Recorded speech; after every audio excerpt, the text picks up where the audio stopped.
Hello students आज हम plus two physics third unit second chapter start करते हैं।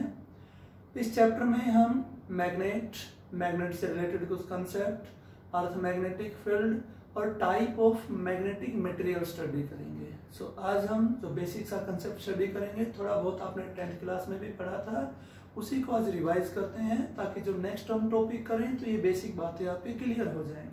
स्टूडेंट्स, सबसे पहला टॉपिक जो हमने मेंशन कर रखा है वो है बार मैग्नेट क्या होती है। तो थोड़ा सा आप समझ लें। पहले मैं आपसे बताना चाहता हूँ मैग्नेट क्या होती है। आप सभी जानते हो मैग्नेट एक ऐसा मटेरियल, एक ऐसा पीस, एक ऐसा सब्सटेंस होता है जो आयरन, निकल, कोबाल्ट इन चीज़ों को अपनी तरफ अट्रैक्ट करता है। उस मैग्नेट की एक स्पेशल टाइप होती है जो आर्टिफिशियल होती है। उस टाइप को हम नाम देते हैं bar magnet. You can say bar magnet एक आर्टिफिशियल मैग्नेट होती है जिसकी शेप एक बार टाइप की होती है। बार टाइप मतलब रेक्टेंगुलर टाइप, लाइक दिस। इस तरीके से इसकी शेप होती है, ऐसे। You can say the shape is like this। इस तरीके की इसकी शेप होती है बार मैग्नेट की। ओके, तो ये जो बार मैग्नेट होती है इसमें क्या खूबियां होती हैं, क्या प्रॉपर्टी होती हैं, तो हम बार मैग्नेट की प्रॉपर्टीज को रिवाइज कर लेते हैं। नंबर 1, पहली प्रॉपर्टी तो क्या होती है, ये अट्रैक्ट करती है। किस किस को अट्रैक्ट करती है, तो आपका आंसर आएगा आयरन, निकल, कोबाल्ट। ये जिस भी मटेरियल में ये चीजें होंगी ये उसे अट्रैक्ट करती है। अच्छा, ये जो अट्रैक्शन होता है, ये अट्रैक्शन इस बार मैग्नेट के इन एंड्स पे ये जो अट्रैक्शन होता है ये मैक्सिमम होता है। इन एंड्स को स्पेशल नाम देते हैं, these ends are called poles. यानी कि हर एक बार मैग्नेट के 2 पोल होते हैं। ओके, दूसरे पॉइंट आपके पास क्या है, इस बार मैग्नेट को जब हम किसी धागे से बांध के ऐसी जगह लटका दे जहां पे आसपास कोई लोहे की चीज ना हो, लाइक दिस। इस बार मैग्नेट को मैंने एक थ्रेड से बांध के लटका दिया, तो जब ये रेस्ट में आती है तो एक पर्टिकुलर डायरेक्शन में आती है।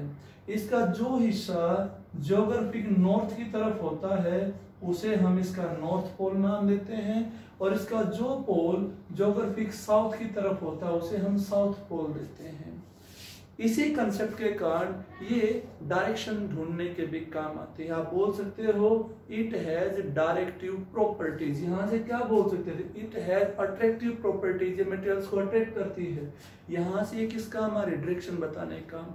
इसका जो पोल धरती के नॉर्थ की तरफ आता है उसको नॉर्थ पोल नाम दे देते हैं, साउथ की तरफ आता है हम उसको साउथ पोल नाम दे देते हैं। अच्छा, तीसरा पॉइंट इसका आपके पास क्या आएगा, ये जो मैंने पोल बोले हैं, ये पोल हमेशा किस में एग्जिस्ट करते हैं, पेयर में।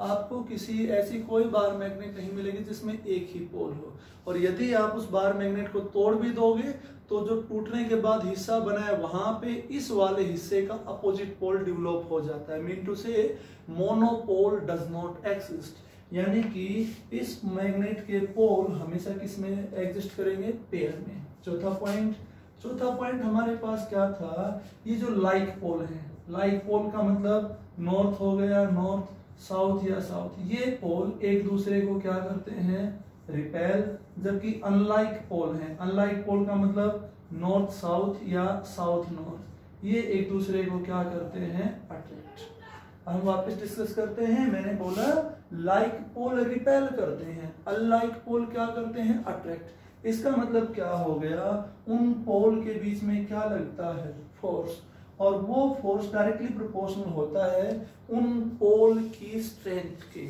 सपोज कर लो इस पोल की पोल स्ट्रेंथ थी m1, इस पोल की पोल स्ट्रेंथ थी m2। तो ये जो फोर्स लगेगा दोनों पोल के बीच, ये इनकी पोल स्ट्रेंथ की तो डायरेक्टली प्रोपोर्शनल रहेगा, और ये जो बीच में डिस्टेंस है, से दिस डिस्टेंस इज r, इस डिस्टेंस के ये इनवर्सली प्रोपोर्शनल रहेगा स्क्वायर के। दोनों को कंबाइन करके लिखेंगे तो हमारे पास आ जाएगा m1 m2 over r square. Proportionality को हटाने के लिए हम k लगा देते हैं, k m1 m2 by r square, जहाँ पे k कांस्टेंट है which is equal to mu naught upon में 4 पाई m1 m2 by r square. और ये वैल्यू आप ऑलरेडी स्टडी कर चुके हो, 10⁻⁷ इसकी वैल्यू होती है।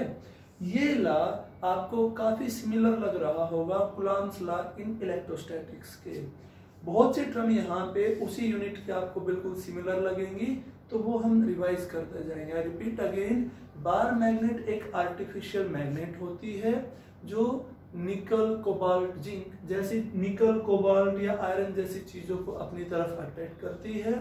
जब हम इसको फ्रीली सस्पेंड करते हैं एक थ्रेड की हेल्प से, तो ये नॉर्थ साउथ डायरेक्शन में आके रुक जाती है। एक बार मैग्नेट के उसके पोल जो होते हैं, जो दो पोल थे, एक नॉर्थ है एक साउथ, हम उनको अलग नहीं कर सकते हैं। और लाइक पोल है वो रिपेल करते हैं, अनलाइक पोल क्या करते हैं, अट्रैक्ट। इसका मतलब इन पोल के बीच में आपस में क्या लगता है, फोर्स। और ये वो फोर्स निकालने का क्या आ गया, फॉर्मूला, जहाँ पे m1 m2 उन पोल की स्ट्रेंथ को इंडिकेट करता है। अच्छा, और क्या प्रॉपर्टी है इसमें, तो और इसमें ये प्रॉपर्टी आ जाएगी कि यदि आप इस बार मैग्नेट के पास कोई इन तरह के मटेरियल रख देते हो तो ये उनका मैग्नेटाइजेशन करना शुरू कर देते हैं, मतलब it has induction effect. Induction पहले यूनिट में आपने पढ़ा था, बिना छुए चार्ज लेके हम, तो बिना छुए उनको मैग्नेट में कन्वर्ट करना शुरू कर देती है। ओके, तो ये बार मैग्नेट थी। अब इस बार मैग्नेट में हम कुछ पॉइंट्स समझते हैं। ये जो आपने बार मैग्नेट करी है, इस बार मैग्नेट में ये जो दो पोल हैं, इन दोनों पोल में क्या खास बात होती है वो अब हम समझते हैं। देखो यहाँ पे दिखाने को तो मैंने ये दिखा दिया कि इसके एंड हैं, हम उनको पोल नाम देते हैं, पर एक्चुअल सिचुएशन थोड़ी सी डिफरेंट होती है स्टूडेंट्स। ये जो मैग्नेट होती है, इस मैग्नेट के जो पोल हैं वो एंड से थोड़े से अंदर होते हैं। पूरे जो मैग्नेट की लेंथ होती है उसको इसकी ज्योमेट्रिकल लेंथ बोलते हैं, ज्योमेट्रिकल लेंथ। और पोल से पोल के बीच का जो डिस्टेंस होता है उसको इसकी बोलते हैं मैग्नेटिक लेंथ। ध्यान देंगे आप, मैग्नेटिक लेंथ ज्योमेट्रिकल लेंथ से आपकी कम होती है। अच्छा, अब क्वेश्चन आता है मैग्नेटिक डाइपोल क्या होता है और मैग्नेटिक डाइपोल मोमेंट क्या होता है। तो देखो मैग्नेटिक डाइपोल क्या होता है और मैग्नेटिक डाइपोल मोमेंट क्या होता है। हमारे पास इस तरीके से एक बार मैग्नेट है जिसका एक पोल नॉर्थ का काम करता है, दूसरा काम किसका करता है, साउथ का। ओके, इस बार मैग्नेट के दो एंड हैं। सपोज कर लो इस एंड की या इस पोल की स्ट्रेंथ है m और इस पोल की स्ट्रेंथ भी है m, पर दोनों एक दूसरे के अपोजिट होते हैं। मतलब दो ऐसे पोल जिनकी ताकत तो एक दूसरे के बराबर, पर डायरेक्शन आप अपोजिट शो कर रहे हो। तो ऐसे सिस्टम को, और सपोज कर लो इसके बीच की लेंथ कितनी है, 2l। ऐसा सिस्टम आपको क्या कहेंगे आप, ऐसे सिस्टम को मैग्नेटिक डाइपोल। ये ठीक वैसा ही है जैसा आपने पहली यूनिट में पढ़ा था कि एक ऐसा सिस्टम जिसमें दो चार्ज हो, एक प्लस का हो एक माइनस का हो, और उनके बीच में एक छोटा सा सेपरेशन हो। ऐसे सिस्टम को आपने क्या नाम दिया था, इलेक्ट्रिक डाइपोल। मैग्नेटिक डाइपोल में क्या होगा, इसके दो पोल होंगे, दोनों की पोल स्ट्रेंथ तो बराबर रहेगी, पर एक नॉर्थ है दूसरा क्या है, साउथ। तो ऐसे सिस्टम को हम क्या नाम देते हैं, magnetic dipole moment. Magnetic dipole बोलते हैं। और इसका यदि हम मोमेंट निकालना चाहें, इसकी स्ट्रेंथ निकालनी चाहें, तो इसकी स्ट्रेंथ निकालने के लिए हम जिस फिजिकल क्वांटिटी का इस्तेमाल करते हैं वो कहलाती है मैग्नेटिक डाइपोल मोमेंट। वो क्या होती है, इसकी पोल स्ट्रेंथ को इसके बीच का जो डिस्टेंस है दोनों पोल का, उससे हम मल्टीप्लाई कर देते हैं। इसकी जो यूनिट आती है वो आती है एम्पियर मीटर स्क्वायर, और ये एक वेक्टर क्वांटिटी है, यानी कि इसकी कोई ना कोई डायरेक्शन है, और इसकी डायरेक्शन क्या होती है, तो आपका आंसर होगा साउथ से लेके नॉर्थ। मैग्नेटिक डाइपोल मोमेंट एक वेक्टर क्वांटिटी है which is directed from south to north. I repeat again, bar magnet एक आर्टिफिशियल मैग्नेट है। इस मैग्नेट के कुछ प्रॉपर्टीज थी कि भाई इसके एक तो दो पोल होते हैं और वो जब भी रेस्ट में आती है, नॉर्थ साउथ डायरेक्शन में आती है, पोल को हम सेपरेट नहीं कर सकते हैं, दोनों पोल के बीच फोर्स लगता है। और अगर एक ऐसी मैग्नेट जिसके दोनों पोल की ताकत तो बराबर, पर एक पोल नॉर्थ है दूसरा साउथ है, तो ऐसे सिस्टम को हमने क्या नाम दे दिया, मैग्नेटिक डाइपोल। और यदि उस पोल स्ट्रेंथ को बीच के डिस्टेंस से मल्टीप्लाई कर दें तो फिर जो फिजिकल क्वांटिटी बनेगी उसको हमने बोल दिया मैग्नेटिक डाइपोल मोमेंट। ये एक वेक्टर क्वांटिटी है, इसकी डायरेक्शन होती है साउथ से नॉर्थ। ओके, अब इस पे कुछ छोटे छोटे क्वेश्चन आपसे पूछ लिए जाते हैं इस तरीके के कि भाई ये आपके पास एक बार मैग्नेट है जिसका ये नॉर्थ पोल है, ये साउथ पोल है, इसकी पोल स्ट्रेंथ m है, इसकी पोल स्ट्रेंथ भी m है और दोनों पोल के बीच का डिस्टेंस है 2l। तो इसका मैग्नेटिक डाइपोल मोमेंट बताओगे सर m इंटू में 2l, किस डायरेक्शन में, तो आप बोलोगे सर साउथ से नॉर्थ। ठीक है, अच्छा अब इस क्वेश्चन में हम ट्विस्ट लेके आते हैं। हम क्या करते हैं, इसको ऐसा काट देते हैं, बीचों बीच काट दिया। काटने के बाद जो हिस्सा बचा वो मेरे पास ये बचा और ये हिस्सा बच गया नीचे वाला, मतलब दो पार्ट में मैंने डिवाइड कर दिया। ये नॉर्थ था, ये साउथ था, ये नॉर्थ था, ये साउथ था। क्या लेंथ पे कोई फर्क पड़ा? नहीं, लेकिन पोल स्ट्रेंथ हमारी आधी हो जाएगी जब हम इस तरीके से काटते हैं, इस तरीके से। तो अब जो नया मैग्नेटिक मोमेंट आएगा वो क्या होगा, नई पोल स्ट्रेंथ, और इसको हम मल्टीप्लाई कर देंगे 2l से। तो ये आपके पास आपका आंसर आ जाएगा। अच्छा, अब यदि मैं बोल देता इसको आप ऐसे कट कर दो, ऐसे कट करते तो आपके पास एक पीस इधर वाला बन जाता जिसका ये नॉर्थ था, इधर अपने आप एक पोल डेवलप हो जाती है, नॉर्थ है तो वो साउथ बन जाता, और एक पीस आपका ये बन जाता, ये साउथ था ये नॉर्थ बन जाता। अब देखो क्योंकि मैंने ऐसा काटा है तो लेंथ आधी आधी हो गई, पोल स्ट्रेंथ अभी भी उतनी ही रही, कोई फर्क नहीं पड़ा। तो इसका मैग्नेटिक मोमेंट बताना, तो आपका आंसर होगा पोल स्ट्रेंथ इनटू में बीच का डिस्टेंस। इसका बताना पोल स्ट्रेंथ इनटू में बीच का डिस्टेंस।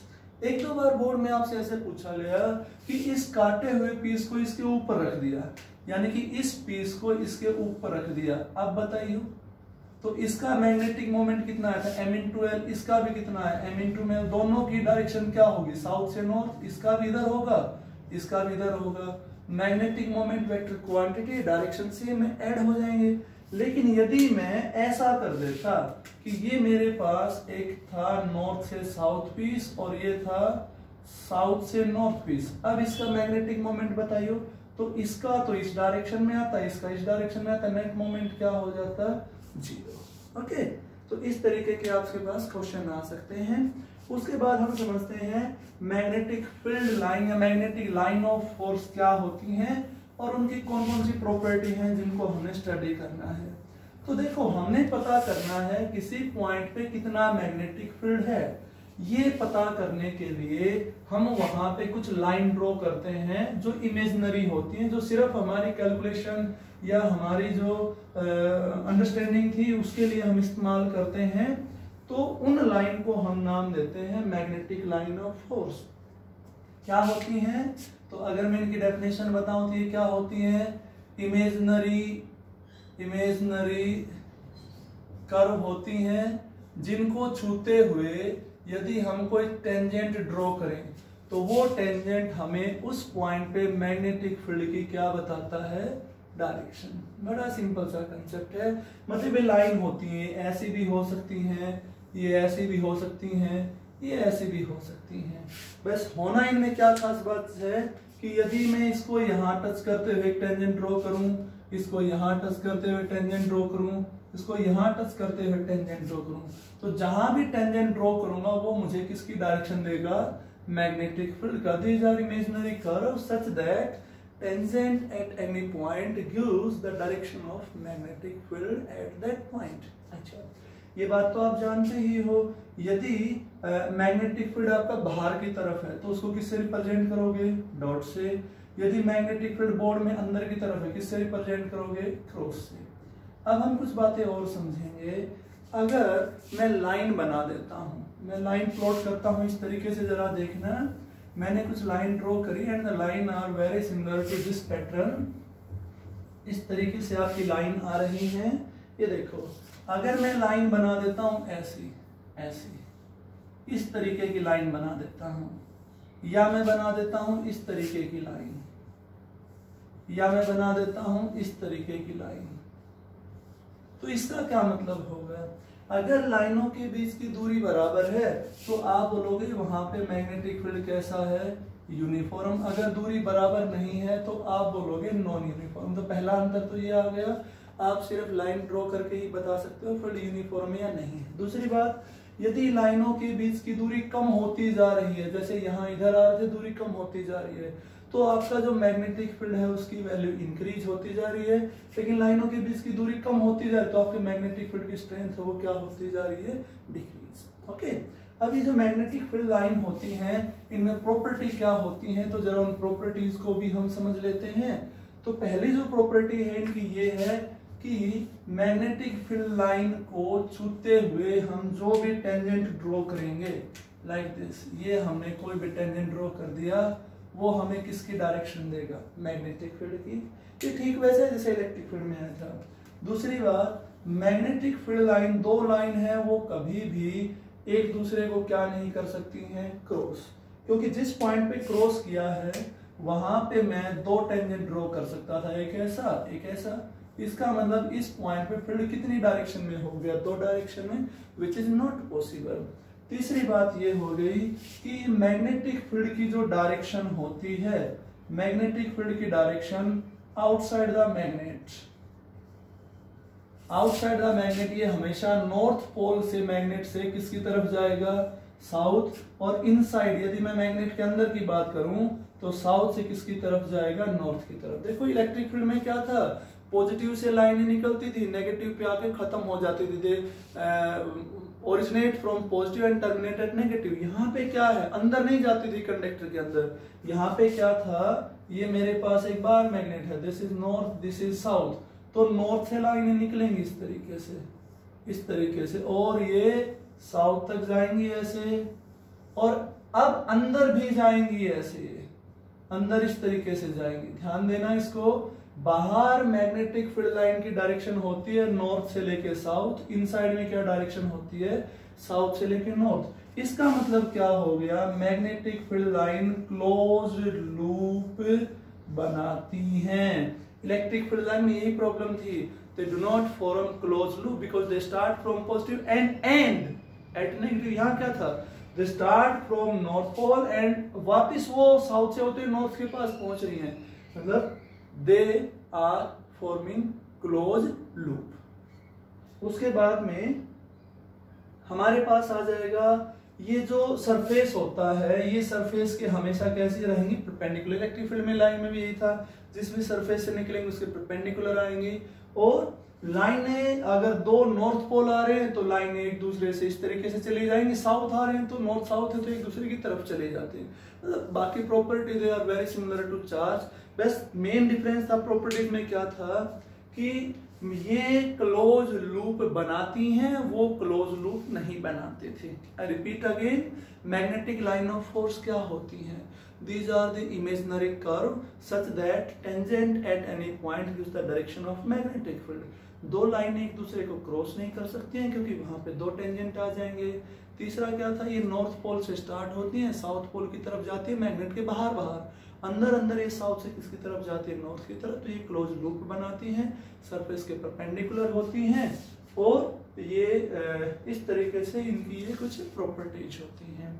सो हमने वायर मैग्नेट की प्रॉपर्टीज और मैग्नेटिक डाइपोल मोमेंट, उस पर किस तरह की प्रॉब्लम पूछी जाएंगी, और हमने पढ़ा मैग्नेटिक लाइन ऑफ फोर्स क्या होती हैं, उनकी क्या कॉमन प्रॉपर्टी हैं।